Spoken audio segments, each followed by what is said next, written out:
ومن ثمرات النخيل والأعناب تتخذون منه سكرا ورزقا حسنا إن في ذلك لآية لقوم يعقلون.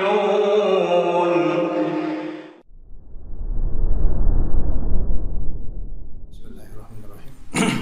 السلام عليكم ورحمة الله وبركاته. إن الحمد لله نحمده ونستعينه ونستغفره ونعوذ بالله من شرور أنفسنا وسيئات أعمالنا. من يهده الله فلا مضل له ومن يضلل فلا هادي له. أشهد أن لا إله إلا الله وحده لا شريك له وأشهد أن محمدا عبده ورسوله لا نبي بعده. قال الله تعالى في كتابه الكريم: يا أيها الناس اتقوا ربكم الذي خلقكم من نفس واحدة وخلق منها زوجها وبث منهما رجالا كثيرا ونساء واتقوا الله الذي تساءلون به والأرحام إن الله كان عليكم رقيبا. وقال تعالى: يا أيها الذين آمنوا اتقوا الله حق تقاته ولا تموتن إلا وأنتم مسلمون. فإن أصدق الحديث كتاب الله وخير الهدي هدي محمد صلى الله عليه وسلم وشر الأمور محدثاتها وكل محدثة بدعة وكل بدعة ضلالة وكل ضلالة في النار. أما بعد, ikhwah sekalian, kita lanjutkan apa yang tersisa dari hadis ke-14. Kita akan membahas pada duha ini bagian kedua, yaitu an-nafsu bin nafs dan juga wat-tariku lidinihi al-mufariqu lil jamaah. Benar enggak itu? Benar.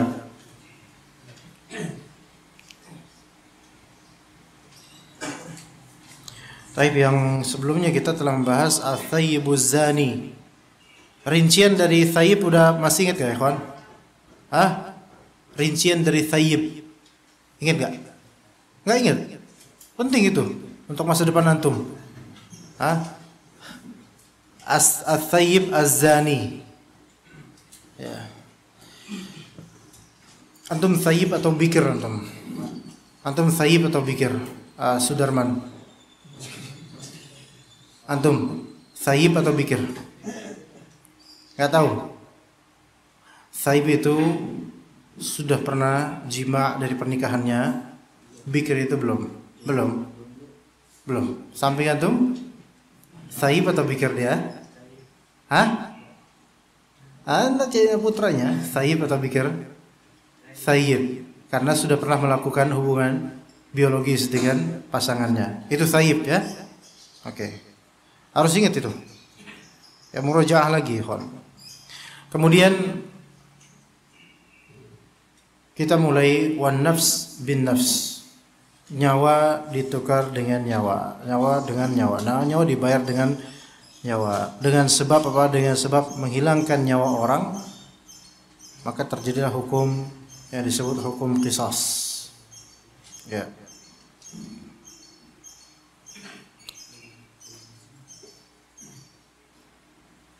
Sudah.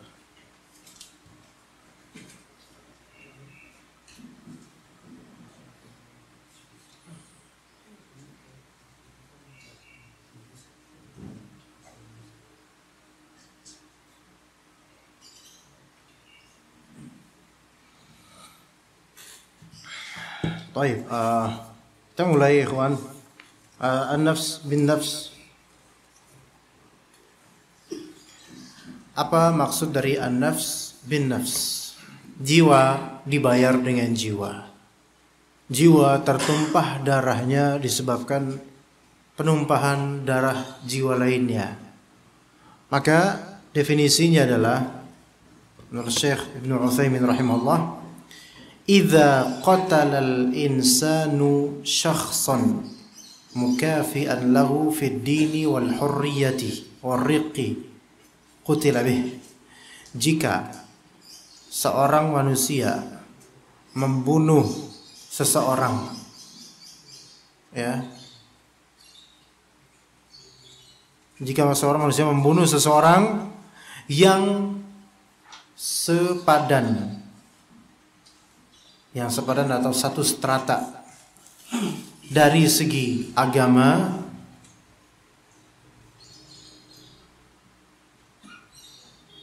kemerdekaan, dan perbudakan. Dari segi agama atau kemerdekaan atau perbudakan, maka dia akan dibunuh karenanya. Maka dia akan dibunuh karena ini maknanya an-nafsu bin nafs, yaitu jika ada orang membunuh seseorang yang sepadan dengannya dari sisi agama, kemerdekaan, atau perbudakan, maka dia dibunuh karenanya. Kita jelaskan lebih rinci. Ya. Apa itu al-qatl? Membunuh, yaitu zahqun nafsi min jasadih. Mencabut nyawa seseorang dari jasadnya dengan caranya. Dan ini maksudnya pembunuhan di sini pembunuhan yang sengaja. Pembunuhan yang sengaja. Mencabut nyawanya. Tapi yang mencabut nyawanya secara hakiki adalah malaikat maut. Hanya manusia menjadi wasilah terjadinya pencabutan nyawa. Entah dengan menembak, menyembelih, melempar dengan sesuatu yang sangat berpotensi membunuh, melemparkannya dari atap gedung, dan lainnya dari perbuatan yang memang mematikan. Nah, A ini membunuh B, dan pihak yang dibunuh ini mukafi'an lahu fid din, sepadan dari segi agama. Strata pertama agama Islam, itu dulu syaratnya. Strata setelah agama Islam yang kedua dan terus kemudian adalah selain agama Islam.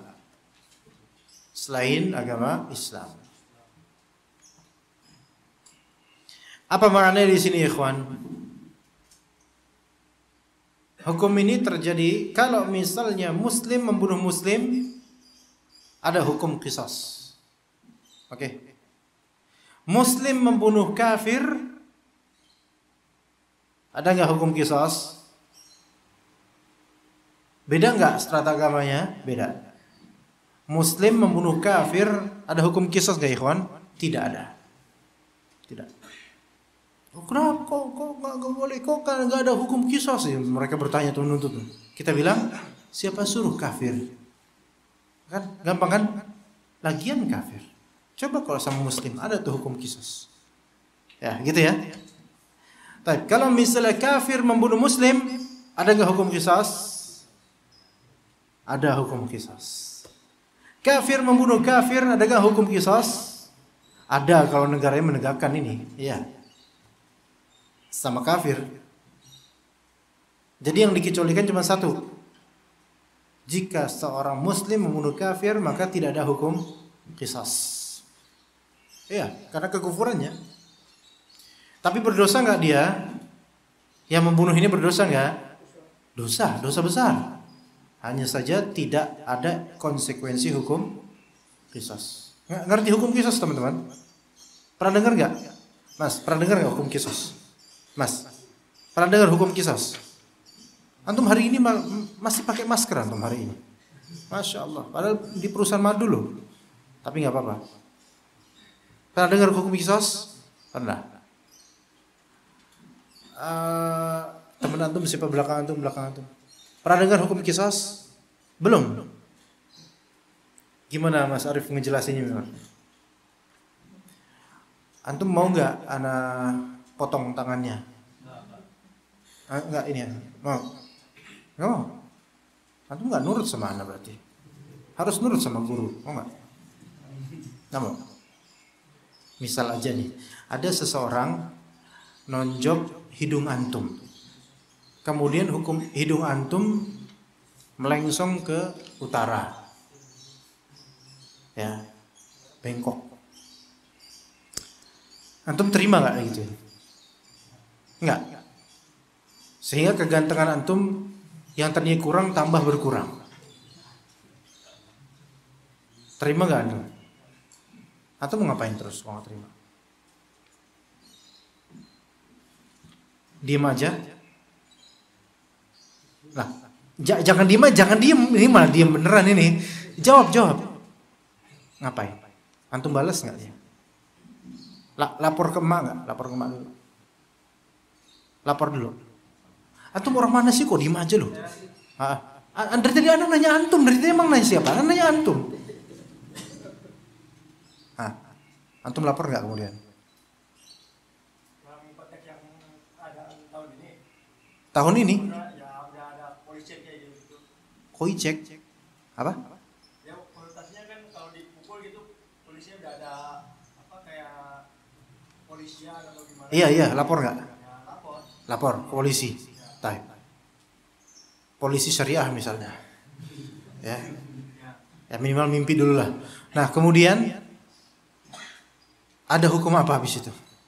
Yang dihukum antum apa dia? Si memukul. Hukumannya apa? Harusnya.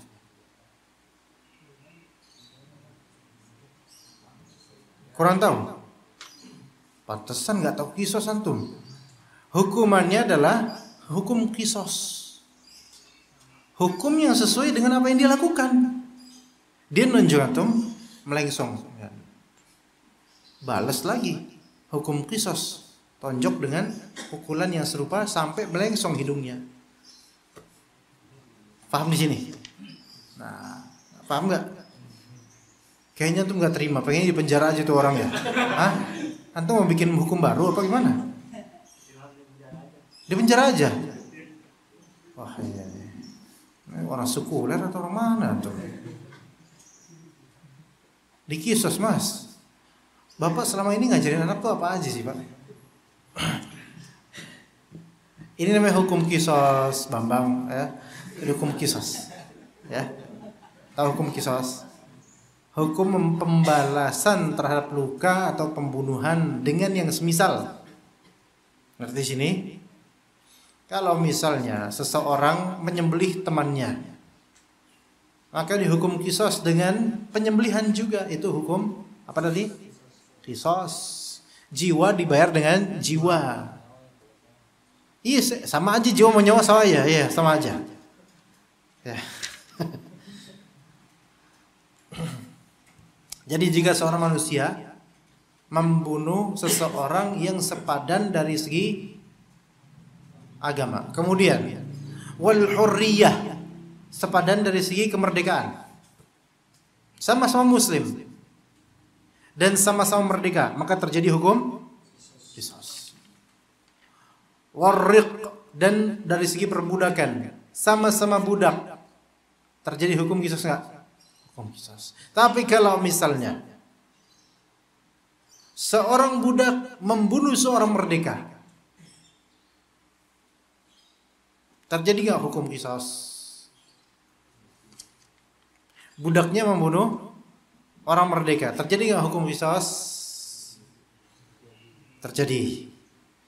Kalau misalnya seorang merdeka membunuh seorang budak, terjadi nggak hukum qisas? Menurut sebagian ulama tidak terjadi, karena adanya strata sosial walaupun satu agama. Maka lebih afdol memang tidak usah ada perbudakan. Cuman perbudakan itu nanti bisa jadi keniscayaan ketika terjadi peperangan yang nyata atau setelah peperangan. Karena budak-budak itu dari mana dapatnya ya kawan? Ayo, dari Sunda? Bukan, barudak. Ya, budak-budak itu dapat dari apa? Tawanan-tawanan dari medan, dari perang, ya enggak? Ditawan, jadilah dia budak. Gitu ya, memang ya. Jadilah budak dia. Nah, nama itu siapa? Iya, Dimas, Dimas Bambang bukan? Baik. Maka dibunuhlah dia disebabkan pembunuhan itu. Jadi syaratnya tadi apa? Sama agama. Dari segi agama sepadan. dari segi merdeka sepadan, dari segi budak sepadan. Gitu ya. Maka orang muslim yang membunuh orang kafir tidak diberi hukuman qisas, namun tetap berdosa sangat besar. Baik, pertanyaan sekarang kasus. Bagaimana jika bapak kandung atau ibu kandung membunuh anaknya? Langsung nengok ke bapaknya. Enggak, insya Allah bapak antum insya Allah saleh. Bapak kandung membunuh anaknya.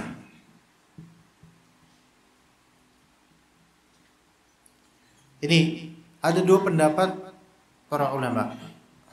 Yang pertama, bapak tidak dapat hukum qisas. Bapak yang membunuh anaknya tidak dikenakan hukum qisas. Dan juga ibu, dan juga kakek, dan juga nenek yang membunuh anak atau cucu mereka tidak dikenakan hukum qisas. Ini satu pendapat. Jadi usul itu berarti atas. Maksudnya bapak, ibu, kakek, nenek itu tidak terkena hukum qisas jika membunuh anak atau cucu mereka. Ini berdasarkan sebuah hadis yang diriwayatkan oleh Imam Ahmad dan Ad-Daraqutni, la yuqtalul walidu biwaladih. Orang tua tidak diberi qisas dengan sebab membunuh anaknya. Itu dalil pertama, ya. La yuqtalul walidu biwaladih. Asal yang dibunuh anaknya sendiri. Ya kalau anak orang lain ya beda lagi urusan, ya. Baik. Dalil yang kedua yaitu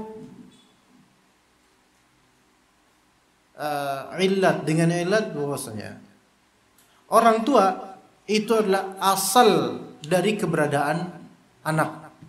Ya kan? Asalnya adalah orang tuanya kan anak itu. Dari orang tuanya kan? Dari air mani bapaknya dan ibunya keluar dia. Nah, maka tidak layak orang tua ini dilenyapkan hanya karena orang tua ini melenyapkan anaknya, karena anaknya cabang dari orang tuanya. Ini dua dalil yang mereka tawarkan untuk menghukumi bahwasanya orang tua tidak diqisas dengan sebab membunuh anaknya, tidak. Itu yang pertama, ya. Yang kedua,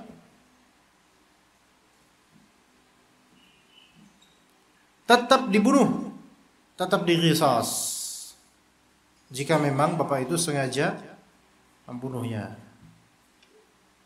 Dan dalilnya adalah kembali ke hadis ini yang kita sedang bahas, an-nafs bin nafs. Jiwa dibayar dengan jiwa. Ya. Begitu. Juga sebagaimana di firman Allah Ta'ala surah Al-Maidah, wa katabna 'alaihim fiha anna nafsa bin nafs. Dan kami wajibkan atas mereka ya orang Yahudi di kitab Taurat mereka bahwasanya jiwa atau nyawa dibayar dengan nyawa. Tapi bagaimana ulama kedua ini menjawab dalil yang dipakai ulama pertama yang tidak membolehkan terjadi qisas bapak atau orang tua, ibu, kakek, nenek? Kan dalilnya la yuqtalul walidu biwaladih. Orang tua tidak berhak mendapatkan qisas karena membunuh anak kandungnya, ya kan? Itu dalil riwayat Imam Ahmad dan riwayat Ad-Daraqutni. Maka ulama kedua mengatakan bahwasanya hadis tersebut dhaif. Apa dhaif, Dimas? Enggak tahu. Antum tuh tahunya apa, Dimas? Dari tadi enggak tahu semuanya. Dhaif itu lemah, Dimas, ya. Hadis dhaif. Dan hadis dhaif tidak bisa dijadikan hujjah atau dalil untuk hukum fikih. Apalagi akidah. Oke? Maka hadis tersebut tidak dipakai. Kemudian bantahan untuk yang kedua. Bantahan untuk alasan kedua bahwasanya orang tua itu adalah asal dan semua anak berawal dari orang tua, maka tidak bisa orang tua dihilangkan gara-gara. Enggak, ini kata sebagian ulama bahwasanya ini wacana yang terlalu dipaksakan. kalau dipaksakan. Maka wallahu alam, orang tua yang membunuh anaknya dan anak tersebut hidup, kemudian dibunuh dengan sengaja, maka hukum qisas terjadi padanya. Walaupun ayahnya sendiri. Ya, begitu ya. Pernah nggak terjadi seorang ayah membunuh anaknya? Masya Allah. Di zaman jahiliyah, seorang ayah membunuh putrinya. Karena putri zaman jahiliyah itu dianggap putri ini, pembawa sial lah, kemudian tidak ada manfaatnya dan seterusnya. Ya, bapaknya sendiri. Di dalam tafsir Al-Baghawi disebutkan, tafsiran salah satu ayat di surat An-Nahl, disebutkan di antara beberapa tradisi jahiliyah yaitu membunuh putri-putri mereka. Nah, di antara triknya, biarin putri ini sampai usia dia mungkin 6 tahun, 7 tahun, usia tamyiz.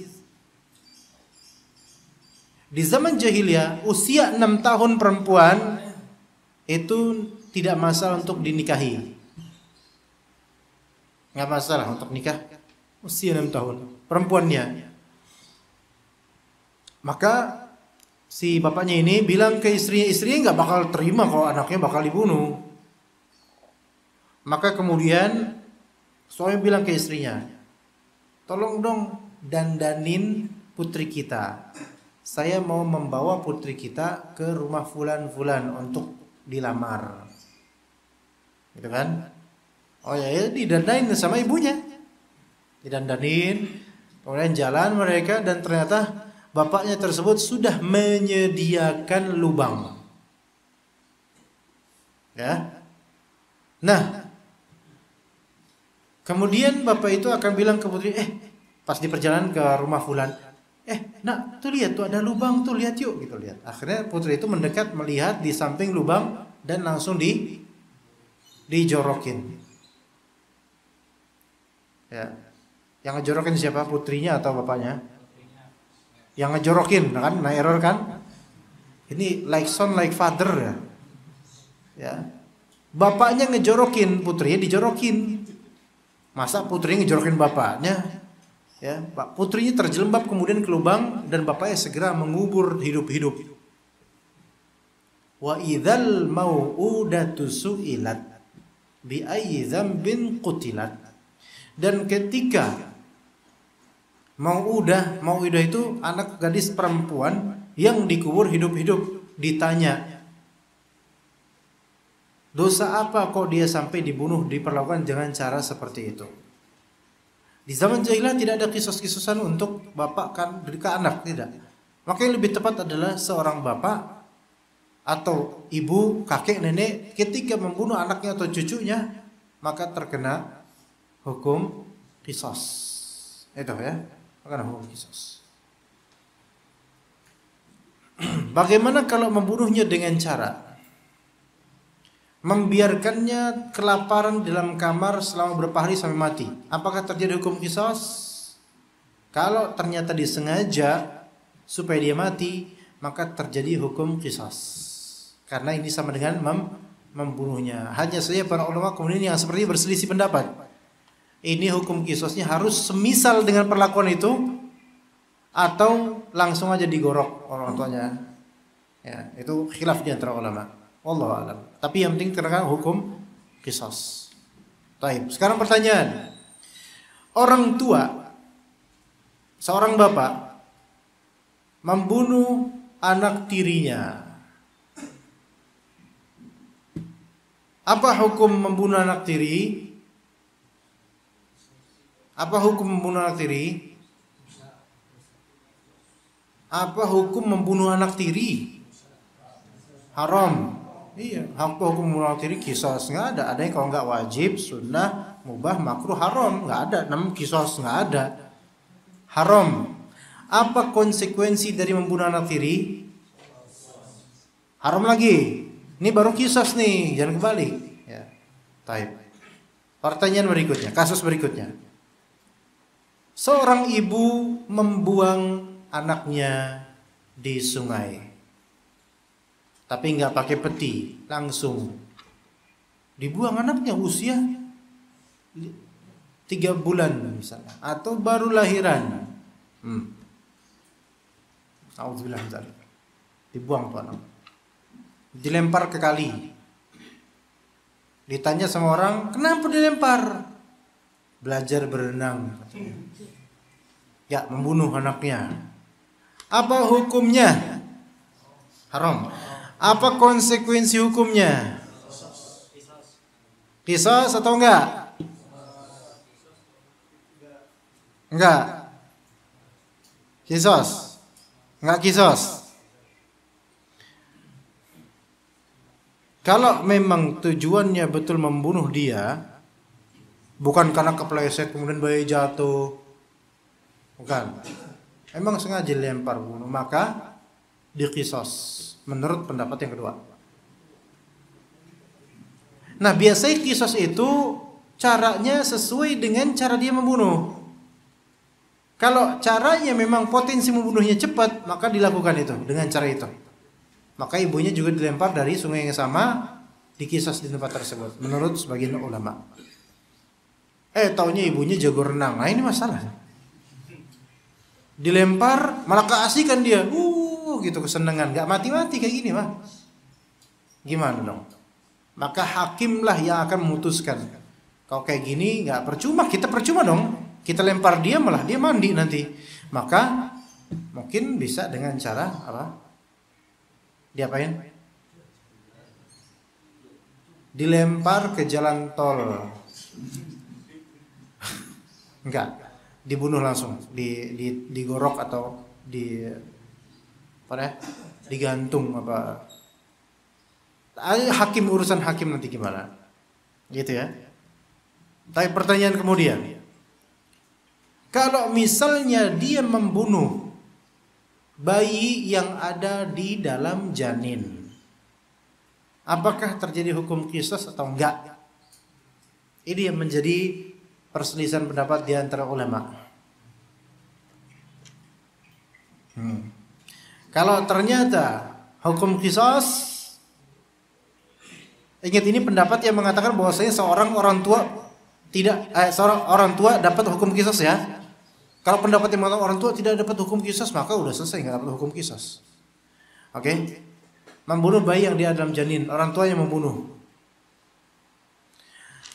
Ada nggak orang tua membunuh bayi dalam janin? Ada, banyak. Ada 2 model, membunuh langsung dirinya sendiri membunuhnya, ibunya sendiri yang membunuh anak itu dalam janin, atau melalui perantara dokter yang membuka praktek aborsi. Semua ini pembunuh itu semua tuh. Baik, apakah terjadi hukum qisas? Sebenarnya zahirnya kalau kita berpatuk pada an-nafs bin nafs ketika bayi itu sudah 4 bulan lebih, maka apa? 3 bulan lebih, maka terjadi apa, ikhwan? 3 bulan. 4 bulan lebih, ya. Maka terjadi apa? Hukum qisas, zahirnya gitu ya. Maka dokter-dokter yang membuka praktik aborsi itu sebenarnya sebaiknya tuh mati cepat itu. Karena udah berapa kali dia membunuh manusia. Iya, beneran. Tapi cara membunuhnya itu yang sulit. Apakah harus sama atau enggak? Ya enggak bisa sama lah. Membunuh dokter udah gede, masa dimasukin rahim dulu terus habis itu diaborsiin? Enggak bisa. Maka dengan cara apa? Lihat hakim gimana kebijaksanaannya. Maka dokter-dokter aborsi yang pernah melakukan aborsi hendaknya dibunuh itu. Kalau pakai hukum, bukan, karena dokter-dokter ini bukan orang tuanya. Enggak. Tapi sekarang gimana dengan nasib orang tuanya yang menyuruh dokter ini untuk aborsi, menyuruh dokter ini untuk menggugurkannya? Dapat nggak hukum qisas? Kalau pendapat kedua dapat hukum qisas. Kenapa? Karena otaknya kan di dia, dan perantaranya itu adalah dokter. Gitu, ya. Sama seperti hukum qisas yang terjadi kalau ada seorang dia arsitek pembunuhan, ada serial killer, dia arsiteknya, yang mengoperasikannya bocil-bocilnya, budak-budaknya. Hari ini jadwal bunuh fulan, besok fulan, besok kamu besok. Kamu hari ini, kamu lusa, kamu wallahu alam, nanti saya tentuin insyaallah ya. Gitu. Yang bunuh secara langsung siapa? Apa namanya? Eksekutornya, anak buahnya kan? Tapi yang menyuruh siapa? Bosnya. Maka bosnya juga terkena hukum qisas.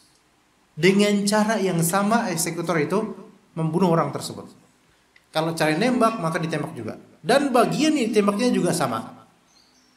Kalau eksekutornya nembaknya adalah kepala, maka nanti diqisas ditembak di bagian kepala sampai mati. Begitu, Mas. Gimana Dimas? Paham? Ya. Taib. Kemudian kita menuju ke yang ketiga, yaitu setelah an-nafs bin nafs, apa setelah itu? Al-mufarriq lil jamaah.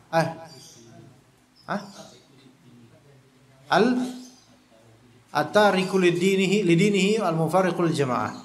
Orang yang keluar dari agamanya dan memisahkan diri dari jamaah kaum muslimin.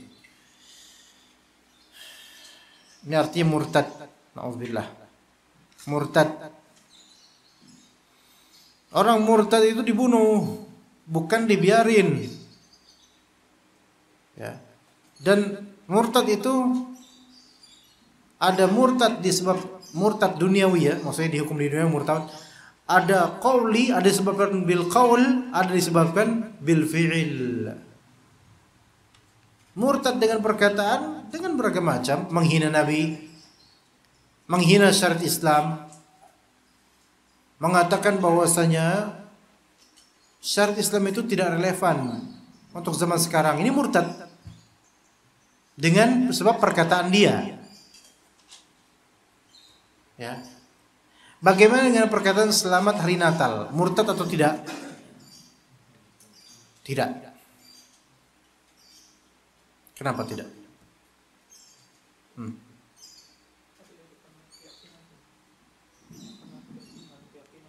Karena dia hanya mengucapkan dan tidak bermaksud meyakini akan ketuhanan Isa alaihissalam. Enggak. Dia hanya ingin bermaksud apa? Mengucapkan selamat aja pada orang-orang kafir. Tapi ini udah masuk bab akidah, tidak sampai murtad. Tapi ini kasus yang berat. Iya. Karena di sini ada pertama tasyabbuh bil kufar, nyerupai orang kafir. Kedua, seolah-olah ada penyetujuan bahwasanya Isa adalah Tuhan, anak Tuhan. Seolah-olah. Maka mengucapkan selamat hari Natal tidak sampai derajat murtad, tetapi ini kefasikan yang besar, keburukan. Ya. Maka tidak masuk ke dalam bab ini. Ya. Itu dengan qaul. Bagaimana dengan fi'il? Murtad dengan fi'il. Murtad dengan fi'il ada dua macam. Imma dengan fi'il melakukan, imma dengan fi'il tark, meninggalkan. Imma dengan fi'il melakukan, imma dengan fi'il meninggalkan. Melakukan hal yang menyebabkan dia murtad, apa contohnya? Iya, syirik perbuatan gimana? Sujud kepada berhala. Dan sujudnya memang benar sujud dengan maksud untuk mengagungkan berhala tersebut, jelas berhalanya orang kafir. Maka ini bisa tergolong murtad. Karena zahirnya di sini ada keridhaan dia terhadap berhala tersebut sampai sujud. Ini dengan fi'il. Juga termasuk dengan fi'il menghina agama Allah Ta'ala dengan perbuatan bisa. Ya. Menginjak Al-Quran. Menginjak hadis juga bisa, menginjak sengaja gitu, atau menginjak lafal Allah Ta'ala dengan maksud untuk menghinakannya dengan fi'il. Ya. Atau dengan gerakan sholat tapi dikonyol-konyolin supaya orang-orang tertawa, maka ini bisa murtad ya, karena menghina agama Allah. Yang kedua, dengan fi'il tark, perbuatan meninggalkan salat secara mutlak, murtad dia. Dan ini masalah yang banyak dari ikhwan kita atau akhwat bersuamikan seorang yang hakikatnya adalah murtad dari agama Islam karena suaminya ini tidak mau sholat atau hanya sholat di Jumatan saja, maka ini belum menjadikan dia Islam betul-betul. Dan sisanya sholat waktu tidak pernah dilakukan, maka dia murtad. Kenapa gitu? Orang ini kalau nggak pernah sholat kecuali Jumatan, itu pun di masjid kantor, ya kan? Ada nggak orang kayak gini kira-kira, ikhwan? Ada. Mudah-mudahan nggak banyak sih, jangan kok banyak, kasihan dong murtad semua nanti. Ada. Ya, nggak pernah mau sholat jemaah atau nggak jemaah, nggak pernah mau sholat fardhu lima waktu. Dan itu pun sholat Jumat atau orang kayak gini kalau sholat Jumat bukan karena pengen sholat. Karena apa? Ya bisa juga sih. Anda nggak nanya sih sama orangnya waktu itu.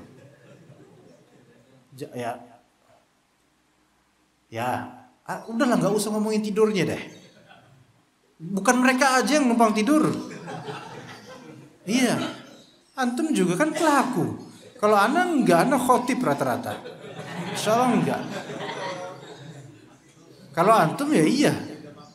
Iya. Nah itu yang pertama kali ngomong numpang tidur itu mungkin dia pelakunya. Siapa tadi ngomong siapa? Oh siapa deh? Iya, karena langsung terbesit Jumatan tidur, udah langsung pikirannya tidur. Lupa lagi Anda tadi ngomong apa sebenarnya. Dia Jumatan itu hanya karena mungkin nggak enak sama teman-temannya. Atau mau kemana juga sepi, nggak ada orang, karena pada sholat Jumat ya udah dia ikut. Jadi sholat Jumatnya bukan karena memang pengen sholat, bukan. Dan mungkin pas Jumat pas khotib naik mimbar mungkin dia juga seperti yang biasa antum lakukan, tidur jamaatan, ya.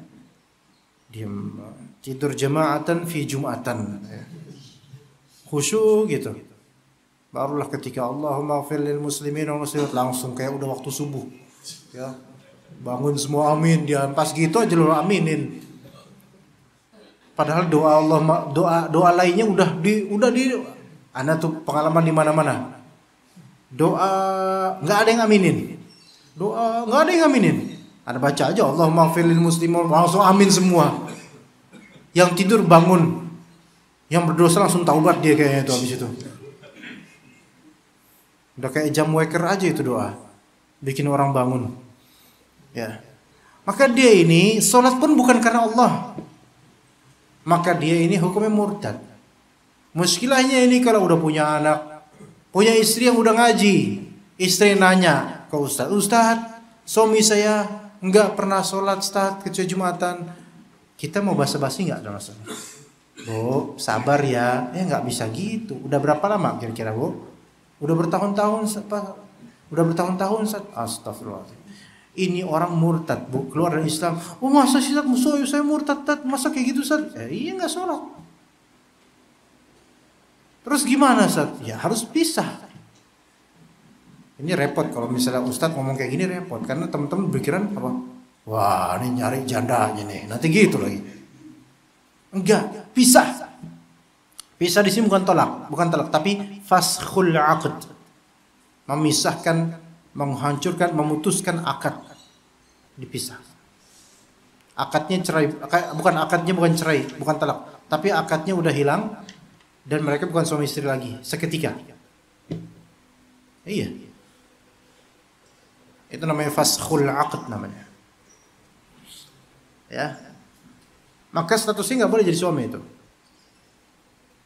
Dan yang amat saya sayangkan sebenarnya jemaah, beberapa dai walaupun dai sunnah alhamdulillah, tetapi ketika ditanya tentang ini, suami saya nggak sholat Ustaz, itu nggak bisa tegas. Oh ya udah sabar aja Bu, kasih nasihat supaya sholat, padahal mungkin udah setahunan nggak sholat. Kita ini ngomongin hukum syar'i, bukan ngomongin perasaan. Bilang bahwa saya suami ini udah keluar dari Islam. Dia harus sholat. Nggak mau sholat, emang nggak mau sholat ya khalas. Ibu harus bilang kemudian ke orang tua, diskusikan untuk pemisahan akad. Tapi Ustaz, anak saya gimana Ustaz? Tuh, mikirnya bukan hukum syar'i, mikirnya apa? Perasaan ntar gimana anak, seolah-olah yang menjamin anak tuh suaminya. Allah yang menjamin. Ya. Itu diantara bentuk kemurtadan. Ada pertanyaan yang disodorkan di sini. Apakah orang yang murtad itu perlu untuk diadakan padanya namanya istitabah sebelum dibunuh? Istitabah itu apa? Permintaan untuk taubat. Diminta taubat itu orang.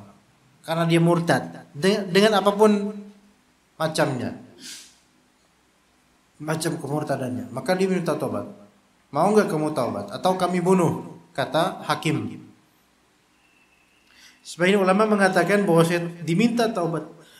diminta taubat ini dikasih waktu 3 hari. Kalau enggak tetap kekeh enggak mau taubat, maka dibunuh. Kalau taubat, maka enggak dibunuh. Kecuali mungkin ada beberapa ulama mengecualikan. Yaitu di masalah liwat, homo. Di masalah zina yang sudah sampai ke hakim kasusnya, maka ia wajib taubat, tapi walaupun dia taubat tetap terkena hukum rajam atau cambuk. Hukum rajam bagi yang muhsan. Ya. Dan juga sebagian menyatakan bahwasanya penyihir tidak diminta taubatnya bagi sebagian ulama. Penyihir yang sudah jelas terbukti sihirnya tidak diminta taubatnya, melainkan hakim langsung membunuhnya. Itu kata sebagian ulama ya. Ala kulli hal ini semua dikembalikan ke ulama dan juga bagaimana keputusan hakim terhadap orang murtad tersebut. Maksudnya taubatnya pakai istitabah atau langsung dibunuh. Ya seperti itu ya ikhwas sekalian ya. Wallahu a'lam. Untuk materi kita cukup sampai sini insyaallah. Jika ada pertanyaan dipersilahkan.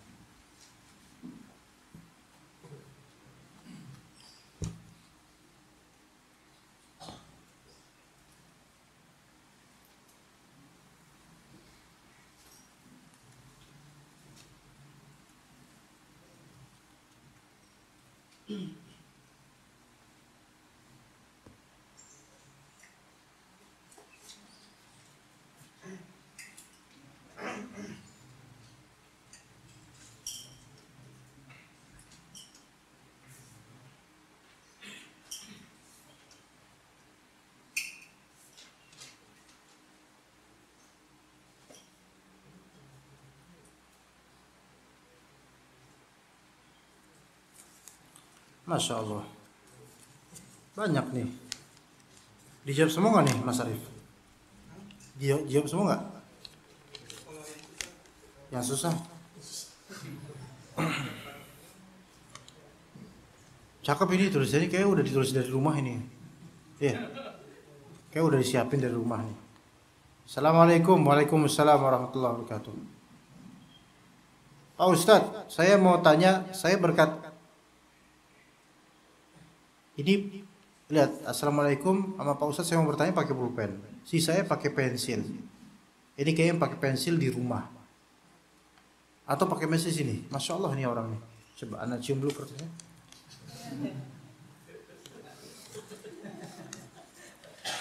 Kalau misalnya bau madu, maka berarti di sini nulisnya. Tapi ini nggak bau apa-apa ini.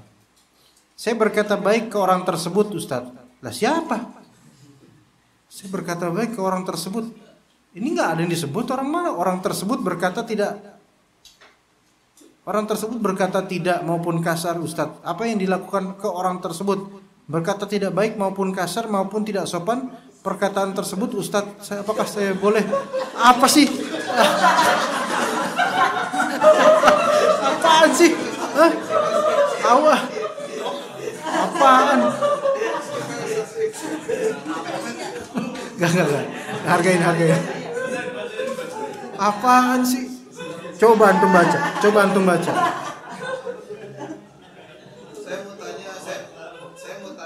berkata baik ke orang tersebut, Ustaz, orang tersebut berkata tidak mau kasar, maupun kasar, Ustaz, apa yang dilakukan ke orang tersebut berkata tidak baik maupun kasar maupun tidak sopan perkataan tersebut, Ustaz, apakah saya lebih baik berkata kasar sama orang tersebut? Apa main tangan boleh tidak, Ustaz? Saya sabar ngadepin perkataan orang tersebut. Kalau orang tersebut masih berlaku kasar ke saya, apa boleh buat, Ustaz? Sabar istiqomah apa?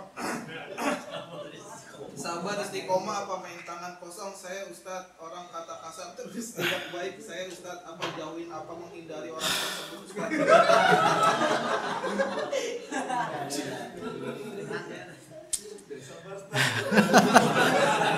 Masya Allah, anak saya mau nangis, saya nggak tahu nangis apa ini. Ini air mata apa, nggak tahu ini. Mau ketawa kayaknya nggak mau ketawa, mau nangis buat apa nangis ya? Tapi air mata ini ada gitu loh. Kenapa ya? Gini, orang ini penanya ini, dia harus tetap istiqomah.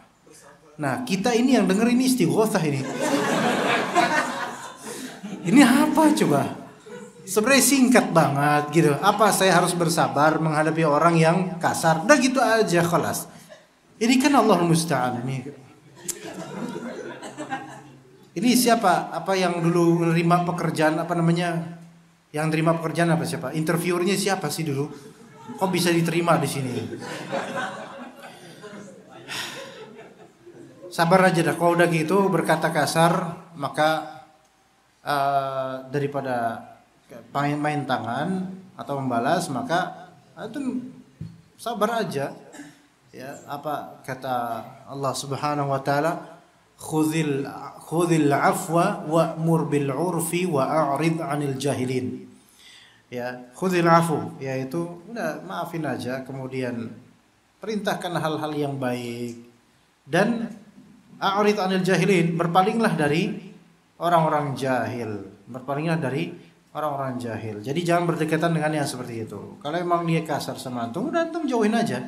Jangan dibalas kasar. Ya. Allahu a'lam. Dah gitu aja dah. Allah musta'an. Ustaz, bolehkah bermajlis menuntut ilmu kepada seorang ustaz yang menyatakan bahwa negara kita ini bukan negara Islam?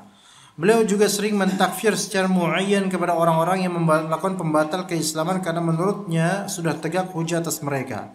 Karena kami ingin mengambil manfaat dari kitab-kitab yang dikaji dari ulama-ulama Ahlussunnah seperti kitab-kitab Syekh Muhammad bin Abdul Wahhab, Syekh bin Baz, Syekh Fauzan. Pertama, negara kita apakah negara Islam? Ini bisa dikatakan kalau negara Islami, maksudnya negara Islami yaitu bersifat Islam, enggak. Maksudnya kalau negara Islami sini maksudnya bersifat hukum undang-undang semua Islam, enggak. Karena ada beberapa hukum undang-undang yang memang bertentangan dengan Islam.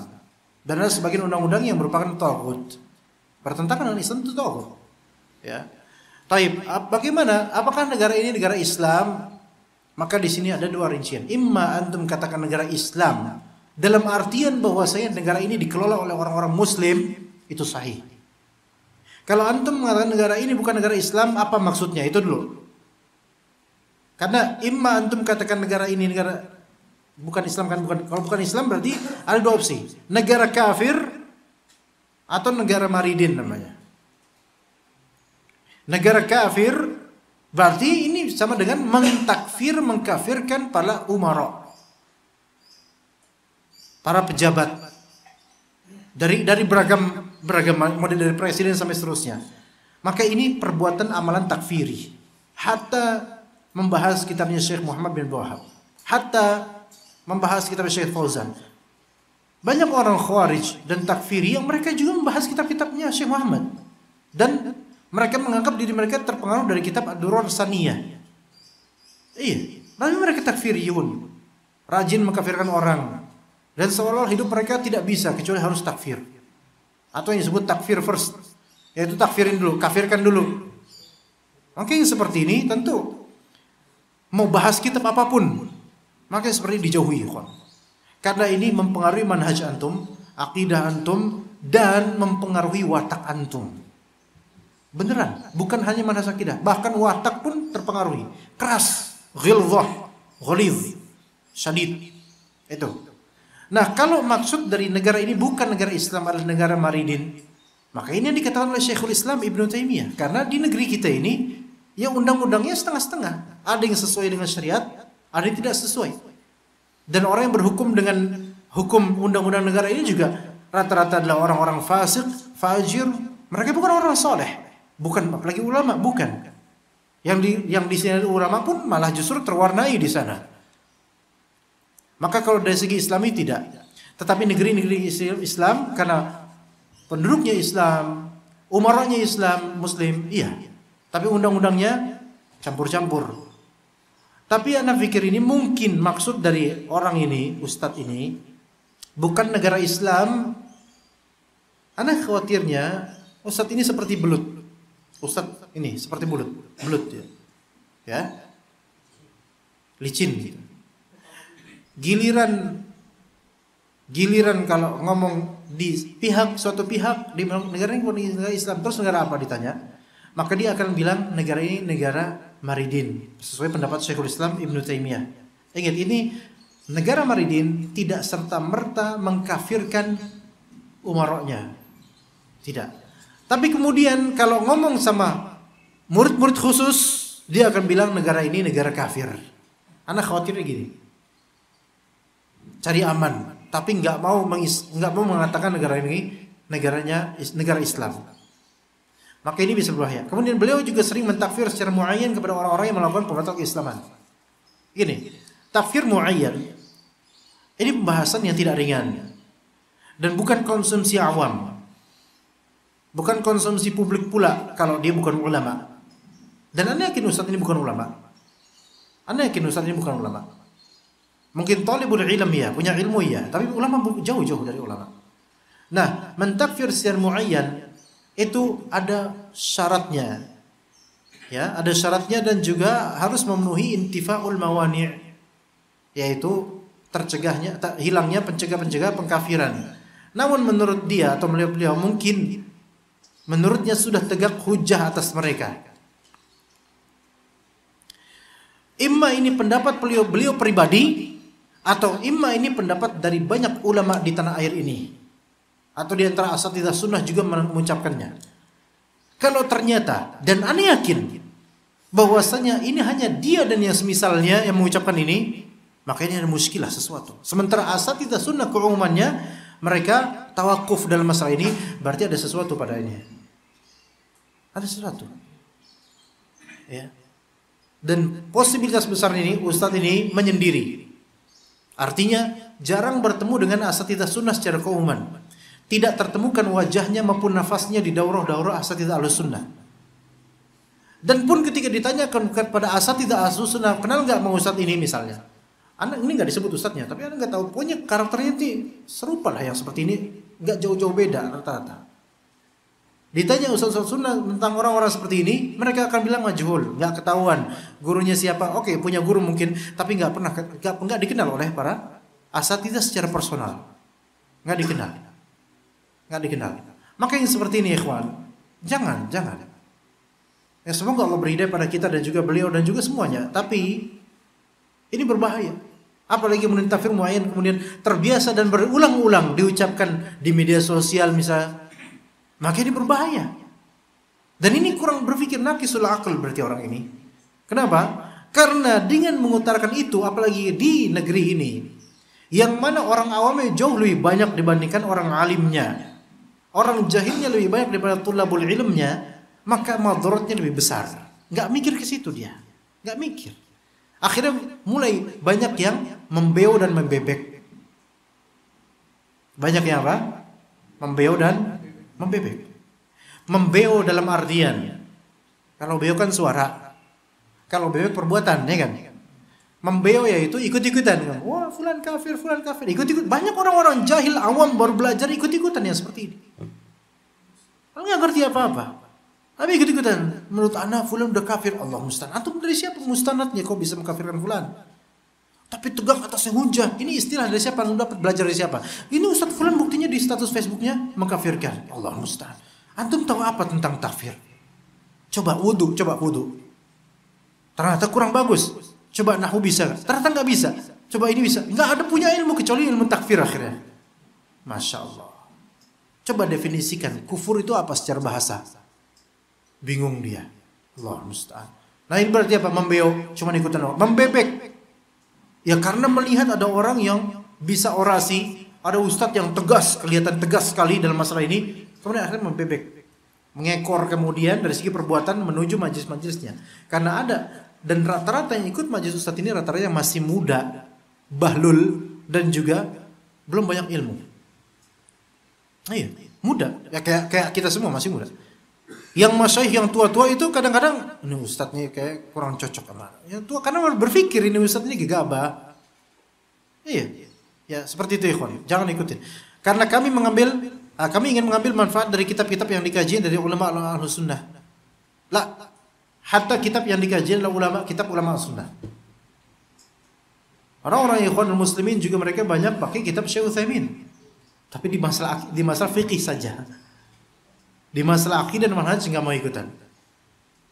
Yang mana yang seperti ini kalau memang niatnya saleh, niatnya benar ustadz ini, suatu saat akan Allah beri hidayah dan kembali ke ketenangan dan jalan yang benar. Tapi kalau terus-terusan seperti ini, walaupun yang dikaji kitab-kitab turath ulama Ahlus Sunnah wal Jamaah rahimahumullah, suatu saat dia akan justru membuka kajian-kajian yang justru menjadi naqid dan bertentangan dengan apa yang dikajinya dari kitab-kitab ini. Suatu saat. Iya.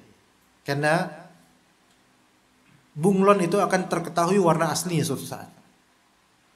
Penyusup akan diketahui hakikatnya suatu saat. Sebagaimana kata Syu'bah atau Al-Auza'i yang lupa. Man katama bid'atahu lam yakhfa alaina insahu. Barang siapa yang menyembunyikan kebid'ahannya, tidak tersembunyi bagi kita pertemanan dia. Paham gak maksudnya? Antum bisa menyembunyikan kebid'ahan antum di hati antum sehingga tidak tampak di kita Ahlus Sunnah. Tapi kita tahu siapa teman antum. Ngerti gak? Ngerti gak? Gak ngerti ya sih, bingung kan? Bingung. Bapaknya gak ngasih tahu sih. Iya. Antum mungkin bisa menyembunyikan keburukan maksiat antum. Kita nggak lihat, tapi kita tahu siapa saja teman-teman antum. Ngerti? Ternyata teman antum itu adalah DJ di diskotik tertentu. Teman antum adalah fulan ahli zina, teman antum buruk semua rata-rata. Tapi antum datang kemudian dengan kesolehan. Enggak, antum menampakkan kepada kita jubah saleh, jenggot panjang, celana nisfu syak, setengah betis. Tetapi antum tidak bisa menyembunyikan mutual friends antum. Mutual friends mana aja juga dong ya. Enggak, friends antum. Teman-teman antum ternyata fusak, fujar, ahlul bid'ah, khurafat, khayalin, bahkan sampai jin-jinnya juga. Maka antum serupa dengan teman antum. Ya. Suatu ketika seorang alim salaf, ana lupa nama alim salaf ini, apakah Al-Auza'i atau lainnya atau Sufyan Ats-Tsauri, Sufyan Ats-Tsauri datang ke salah satu negeri Persia yang di situ udah banyak kaum muslimin dan Ahlus Sunnah. Apa di Baghdad atau Baghdad kalau nggak salah, datang ke Baghdad, entah Baghdad kalau nggak salah. Maka kemudian ternyata di Baghdad itu ada seorang yang tersohor, ya, yang mana orang ini dikenal oleh banyak orang sebagai Sunni Ahlus Sunnah, ya. Namun kemudian Sufyan bertanya kepada orang-orang, apakah beliau benar Ahlus Sunnah? Iya Syekh, wahai Imam, iya beliau Ahlus Sunnah. Taib. Kepada siapa dia berteman? Dia berteman kepada orang-orang yang berpaham Qadariyah. Maka apa kata Sufyan? Idzan fa huwa Qadari. Ya udah kalau gitu beliau adalah seorang berpahaman Qadariyah. Bukan Ahlus Sunnah. Gitu. Jadi kepada siapa kita berkumpul dan berteman dekat bersama dekat, maka dikatakan oleh suatu mathal dalam bahasa Arab, As-sahibu sahib. As-sahibu sahib. Teman itu menyeret. Kemudian kata Nabi SAW, Al-mar'u ala dini khalilih, falyanzur ahadukum biman yukhalil. Seseorang itu keagamaannya tergantung kepada siapa dia berteman dekat. Maka lihatlah oleh kalian kepada siapa kalian berteman dekat. Begitu ikhwan. Akan kelihatan ini teman-teman dekatnya siapa, kelihatan. Dan bahkan justru yang seperti ini yakin asatidzah sunnah yang betul-betul rajin memegang teguh sunnah dan juga mengajarkan sunnah dan tauhid dan manhaj kepada kaum muslimin di Indonesia ini jauh daripada ustadz ini. Anda yakin? Siapapun ustadz ini, karena ciri-cirinya jelas kok. Baik, bismillah. Assalamualaikum waalaikumsalam warahmatullahi wabarakatuh. Tapi pembahasan tadi Pak, emang cocok di perusahaan madu? Tadi pembahasan yang pahit tuh sebenarnya itu. Ya ada madu pahit ya 25 ya. Iya. Assalamualaikum waalaikumsalam warahmatullahi wabarakatuh. Ustaz bin Zaid bertanya, apa hukumnya mengucapkan selamat hari raya agama lain dan apa konsekuensinya jika mengucapkan? Hukumnya haram. Disebutkan oleh Syekhul Islam Ibnu Taimiyah bahwa para ulama bersepakat atas diharamkannya mengucapkan tahniah li'idi ahli kitab atau li'idi al-kuffar. Tahniah itu ucapan selamat untuk hari raya orang-orang kafir. Haram secara ijma' kaum muslimin, ulama muslimin. Begitu juga yang disebutkan tadi oleh Syekhul Islam dalam kitab Majmu' Fatawa dan Majmu' Ar-Rasail. Disebutkan oleh Ibnu Qayyim dalam kitab Ahkamu Ahli Dhimmah bahwasanya para ulama bersepakat atas diharamkannya mengucapkan tahniah selamat ke hari raya orang-orang kafir. Ya.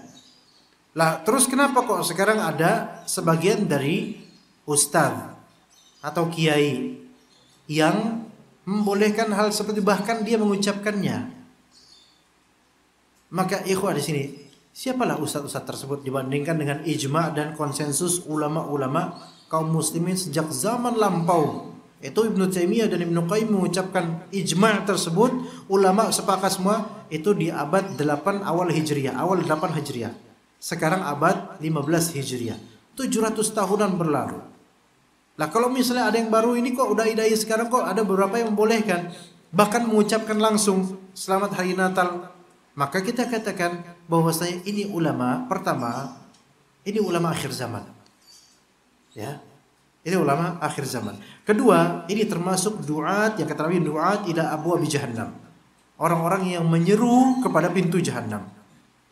Iya. Jadi memang bermunculanlah dai-dai yang mana ucapannya atau yang mana antara ceramahnya dengan kelakuannya itu kontras. Ceramahnya mengajak ke surga, kelakuannya mengajak ke neraka. Dan dikiaskan oleh sebagian ulama, dai-dai seperti ini ikhwan, seperti apa? Modelnya itu seperti hajar, batu yang nyumbat di antara sungai dengan sawah dan pohonan. Kan biasanya kalau sungai ini ngalir, air kan kadang ada yang dialirin ke sawah atau ke pohon-pohon samping kan? Paham gak tuh? Hah? Masa nggak paham? Ya. Kemudian kan nih apa namanya di petak-petak sawah kan biasanya itu yang tempat kita berpijak tuh apa namanya itu? Hah? Pematang tuh namanya tuh. Jalan di atasnya tuh. Pematang. Ya anak kan lahir di Jakarta jadi nggak tahu hal kayak gini ya. Antum yang desa ya tahu. Jalan di situ kan. Nah itu kan kadang-kadang kan ada apa? Di bawahnya kadang-kadang ada lubang untuk mengalirkan air. Maka dai itu yang seperti ini modelnya itu seperti apa? Penyumbat. Sehingga air yang harusnya ngalir kesumbat. Nah dai ini seperti batu itu. Batu kira-kira nyerap air nggak? Bukan batu apung, batu yang keras. enggak menyerap air dan menyumbat air dan menahan air dari manfaatnya ke pohon-pohon dan tanaman lain. Dan ini seperti ini. Dia bukannya menjadi pengarah, menjadikan air itu semakin beriak dan semakin enak didengar, enggak. Tapi malah jadi penyumbat.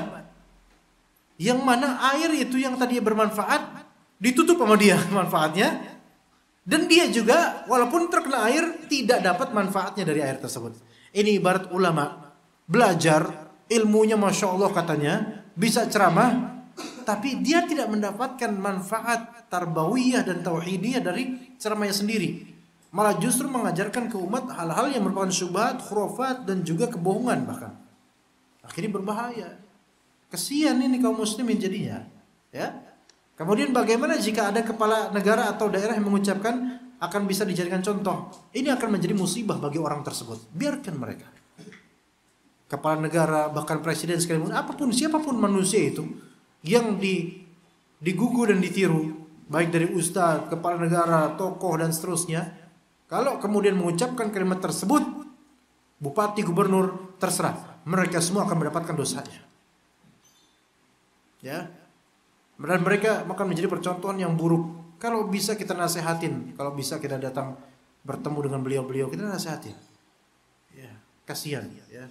Jadi nggak boleh, ini sama dengan merendahkan surat Al-Ikhlas. Tiap hari baca Al-Ikhlas. Bahkan Al-Ikhlas itu andalan setiap sholat sunnah. Tapi giliran apa? Giliran datang Natal malah justru melanggar. Iya, Masya Allah ya. Masya Allah. Tulisannya ya, Masya Allah. Ajib. Tulisan ini barunya, tulisan luar biasa tulisannya, ajib kan? Anda nggak nyuruh antum baca, lihat aja tulisannya. Siapa yang nulis ini kira-kira? Hah?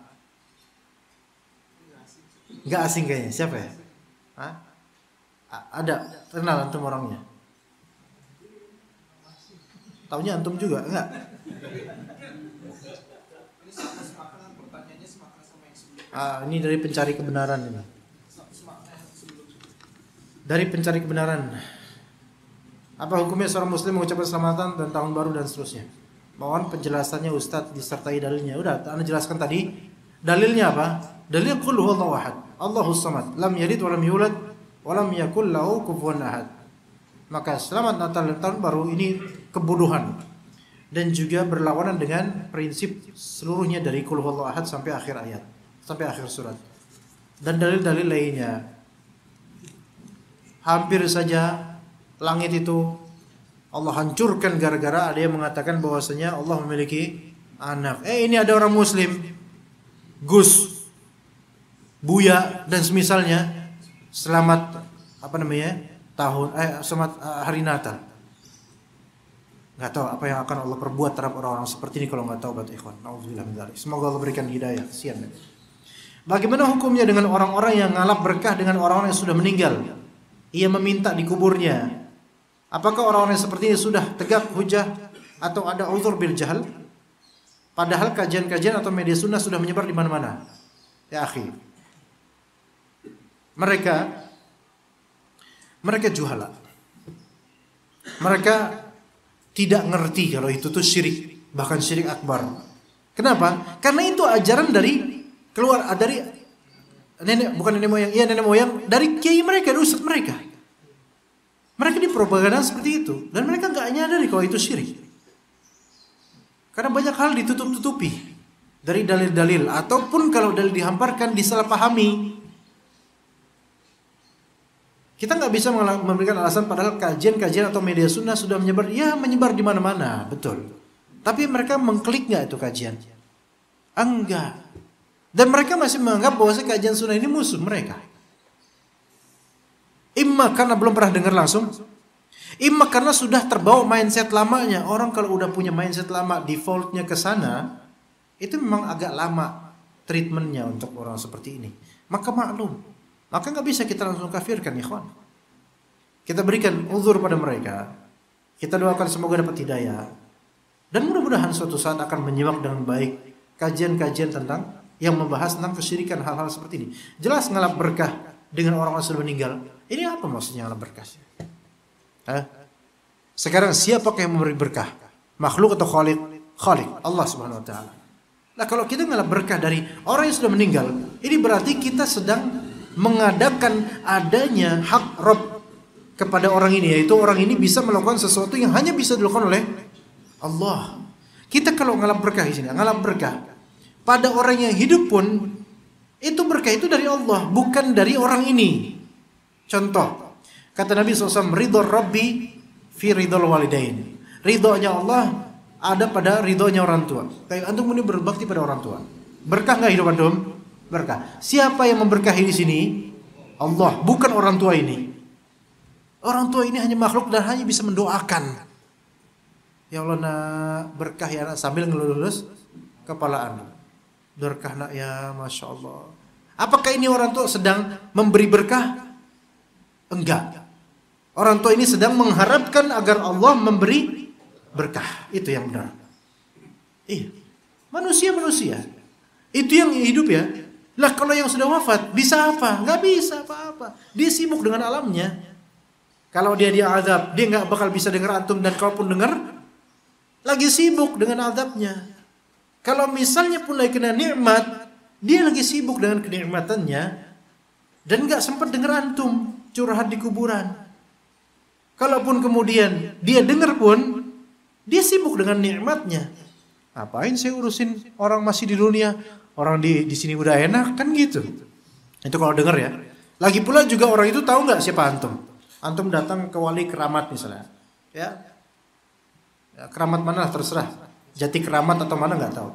Nah kemudian antum curhat, Pak Haji, dagang saya nggak laris nih, gimana ya? Misal aja Pak Haji yang di dalam kubur dengar dia, misal dari alam barzakh dengar, ya Allah kesian banget ya tuh orang ya, lagi dikasih nikmat di kuburnya itu. Gimana caranya dia untuk memberikan nikmat pada antum di atas kuburan? Hah? Keluar duit segepok gitu dari dalam kubur? Tapi Ustaz, ada loh Ustaz, yang memang kemudian terjadi penampakan Pak Kiainya. Ada Ustaz? Iya ada. Setan. Bukan orang ini udah nggak bisa ya kan. Coba pakai gimana cara? Nampak gitu dengan penampilan Pak Kiai. Pakai songkok, ya, pakai baju koko merek Almia, sarungnya BHS 2 jutaan. Ya, misalnya. Wah, bener nih, nggak mungkin masa di alam jin masa ada sarung BHS, Ustaz? Ya Allah, antum kayak katro aja, kuntilanak aja tiap hari bisa kayak gitu, dapat kain dari mana? Ya kan? Nggak tahu nyorong dari mana tuh, nggak tahu. Tapi ini dari syaitan, ini syaitan. Sekarang pakai logika aja. Mayit ini kemudian dikuburnya. Kalau bangkit kemudian, kok bisa? Ini memang terjadi, ikhwan. Dari zaman Syekhul Islam Ibnu Taimiyah. Diceritakan oleh beliau dalam kitab Qa'idatun fit Tawassul wal Wasilah. Qa'idah Jalilah fit Tawassul wal Wasilah. Disebutkan oleh beliau, terjadi di zaman beliau ada suara dari kubur atau penampakan dari orang alim tersebut yang dikubur tampak di depan pendoanya. Terjadi itu, ikhwan. Tapi kalau memakai logika ya, dan ini nggak mungkin terjadi pada ahli tauhid, pada orang-orang berbuat syirik terjadi ya. Di logika kita nih, mayit dikubur jadi pocong nggak? Pocong. Kemudian yang nampak pocong atau Pak Yai? Lah kalau yang nampak Pak Yai, lah kok bajunya baru Pak Yai, kan waktu itu dikubur kan pocong. Sekarang baju dari mana baju? Lah kalau setan digituin kayak dia, ya juga ya. Aduh kenapa tadi nggak pakai pocong? Bingung juga setannya tuh. Ya kan?